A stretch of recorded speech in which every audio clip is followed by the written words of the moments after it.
deuxième vidéo, deuxième logiciel, on passe sur DPP, Digital Photo Professional. C'est le logiciel édité par Canon qui permet de retoucher les photos RAW. Et c'est celui qui était livré avec l'appareil, tous les appareils Canon. Alors on va retoucher cette photo là. On va faire comme sur Picasa dans la vidéo précédente. Alors cette fois-ci, on peut directement jouer sur l'exposition. Donc là si j'augmente l'exposition, on va l'augmenter un petit peu parce que je pense que j'ai l'impression que c'est globalement un petit peu trop sombre cette photo. Quand c'est des fleurs comme ça, on a envie d'avoir de la lumière. On va augmenter un petit peu les clairs et on va rendre un petit peu plus foncé les tons foncés. Voilà.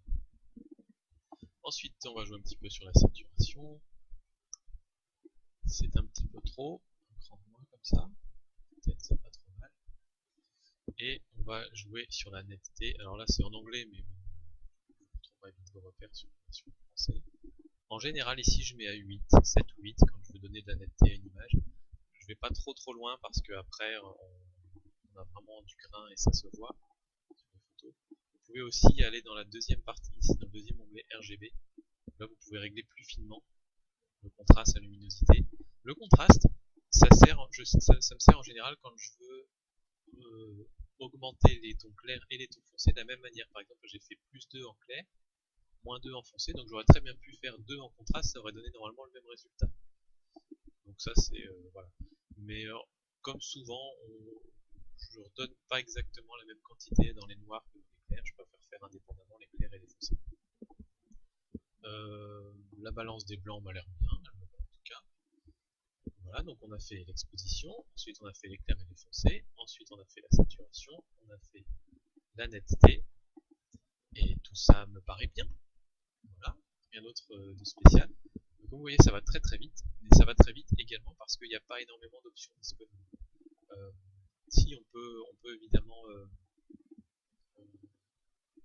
jouer sur l'angle de la photo, on peut la changer comme ça. Et on a aussi une fonction intéressante qui permet de retirer des petites taches. Ça, je ne vous l'ai pas montré dans Picasa. Non, dans Picasa, on l'a pas. Et dans ce logiciel, on a ce système-là, ça s'appelle Stamp ici. C'est un petit peu difficile à trouver la première fois parce que là, si on clique un peu partout, il ne se passe rien.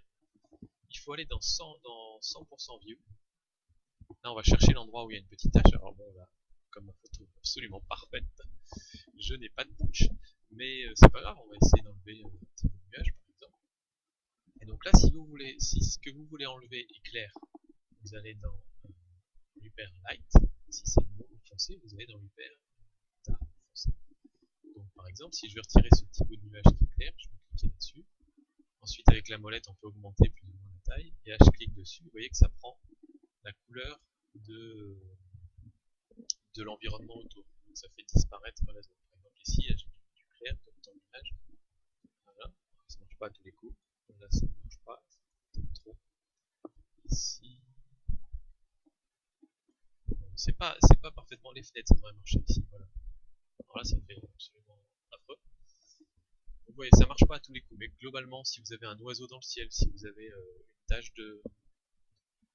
une tache de poussière ou quelque chose comme ça marche bien.